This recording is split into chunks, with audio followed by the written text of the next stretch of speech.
So, karon nanata sa chapter 14, which is hotels, motels, apartments, lodging, boarding, or ten, tenem- tenement houses and condominiums. So, finally, chapter 14 deals with places where people live or stay temporarily like hotels and apartments. Ano siya? So, definition and terms. So, as used in this chapter, the following terms shall mean. So, first is letter A, hotel. So, a building where transit guests are received and supplied with and charged for meals, lodging, and other services. So, akong i-change ang screen para makita nyo kung saaning mga pictures anong hotel, motel. So,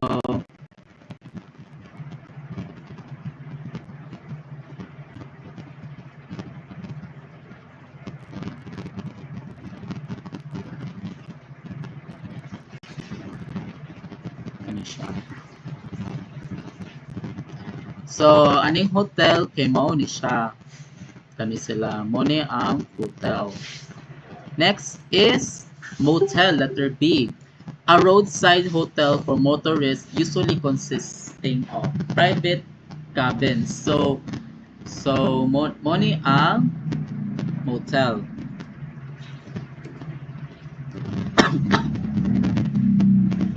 Kani sila usually makita ni sila sa kana mga kilid sa dalan. Usually ang gapuyot aga kuan diri ga reside aga na diri ga reside kay kana mga travelers, mga the travel nga mga tao kana ga long distance travel ana.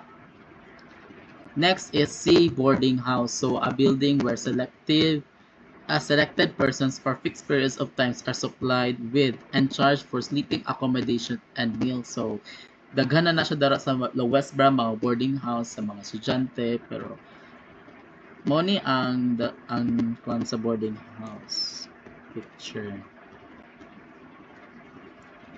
Usually mo inani siya sa mga western countries like connected na sila mga room sa isa ka building, like tapad-tapad na sila ana. Next is lodging house. So a building where persons are supplied with and charged for sleeping accommodations only. So money ang lodging house. So lodging house. Kani money ang lodging house. So kani sila kana. So next is tenement house. So a tenement house is a building or portion thereof which is leased or sold to an occupied as residence by 4 or more families doing their cooking within the premises but living independently of one another, although having a common right in the use of halls, terraces, verandas, toilets, and bath. So, mo ni ang tenement house.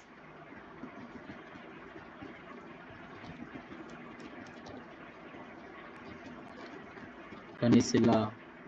Mo ni ang tenement house. So, tenement house is shared building for multiple families or not siya. In short. So, next is apartment house. So, a building containing a number of separate residential suites. So, mo ni ang apartment house.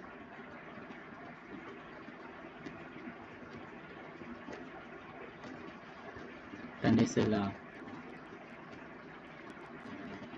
Mo ni mga apartment house.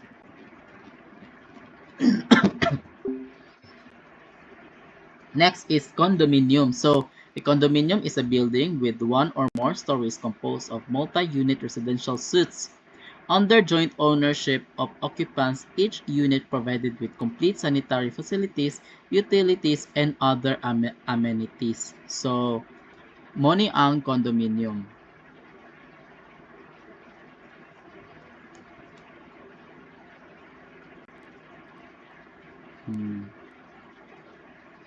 So, nadiri ang condominium, a property complex comprised of individual units, each of which are owned separately. So, money ang condominium.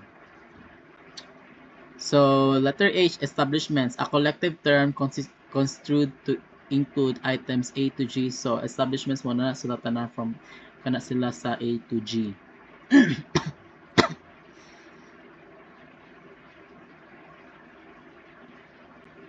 So, general provisions. So, the following are required for the establishments defined in the preceding section. So, first, ganito siya si letter A. No establishment shall be operated and opened for public patronage without sanitary permit issued by the Secretary of his duly authorized representative. So, this means that no hotel, motel, or similar establishment can open or operate without a sanitary permit. The sanitary permit is issued only after inspection by the health authorities to ensure the establishment meets all hygiene and sanitation standards. So, example, before a new hotel in Cebu City can start accepting guests, it must first secure a sanitary permit from the City of Health Office. This inspection includes checking their water supply, waste disposal, and cleanliness. So, dili pwede nga mag-abli ka og isa ka hotel or motel kung walay sanitary permit gikan sa health office. Ang permit nagsigurado or nagsiguro nga limpyo ug luwas gamiton ang pasilidad para sa mga bisita. Kung walay permit, pwede sila magsirado sa gobyerno. So, kani letter B. Any extension or additional construction in an establishment shall require a sanitary permit before it could be operated. So, this rule means that even if the establishment already has a permit, if it plans to expand or renovate, it must secure another sanitary permit for the new portion. So, example, if a boarding house adds another floor or new rooms, the owner must apply again for inspection to ensure the added area also follows proper sanitation standards. So, bisan naa kay existing sanitary permit, kung magdugang ka og kwarto or mag-renovate, kinahanglan kuhaan gyapon og bag-ong permit. Kinahanglan mainspeksyonan usab ang bag-ong paggipatukod kung limpyo ug luwas pa. So next, letter C. All establishments shall provide their patrons with adequate water supply, toilet, and bath facilities in accordance with standard prescribed in this code. So, these provisions ensure that every establishment must have sufficient clean water, toilets, and bathroom for their guests. So, example, hotels must have running water 24/7 and clean bathrooms for each room. Boarding houses or apartments must also have enough comfort rooms for the number of tenants. So, importante nga naay igo nga tubig ug mapalikuran. Dili pwede nga mag-share ang daghang tawo sa usa ka CR kay hugaw ug lisod gamiton. Kinahanglan maayo ang supply sa tubig ug limpyo ang paliguan. So next is letter D. Establishments and their premises shall be kept clean and sanitary at all times. So this rule reminds owners and managers that cleanliness must be maintained at all times, not just during inspections. So examples, hotels must clean rooms daily, disinfect comfort rooms, and ensure that trash bins are regularly emptied. Condominiums must maintain clean hallways and common areas. So, ang kalimpyo kinlangan perme. Dili pwede nga limpyo lang kung naay inspeksyon. Dapat ang mga basurahan perme tangtangon ug limpyo ang palibot para malikayan ang lamok ug langaw. So next is letter E. Periodic insect and vermin control measures shall be undertaken to eradicate vectors of diseases. So again, this means hotels, motels, and apartments must regularly conduct control to eliminate disease-carrying insects and rodents such as mosquitoes, cockroaches, and rats. Examples, hotels usually have hire pest control companies once a month to spray for cockroaches and mosquitoes. So, kinahanglan na ay regular na pamatay og lamok, pamatay og ipis aron malikayan ang sakit sama sa dengue, leptospirosis, minana. Dapat kada bulan o kada kwarto na ay pest control. So required yun na siya. So next is letter F. Animals, fowls, and pests shall be housed in appropriate kennels or cages separated for living quarters. So this provision means that pets should not be allowed to freely roam inside living or sleeping areas. They must be kept in proper cages or kennels to prevent contamination or spread of bacteria. So example is in apartments or boarding houses that allows pets, the owner should provide designated pet areas separated from where the people cook or eat. Dili dapat magtapad ang mga hayop og tawo sa gapuyo. Ang iro upo sa dapat naa silang kaugalingong lugar aron dili mahugawan ang kwarto o makalikay sa sakit. Ana. And lastly is letter G. No person shall be employed in establishments without first procuring a health certificate from the local health authority.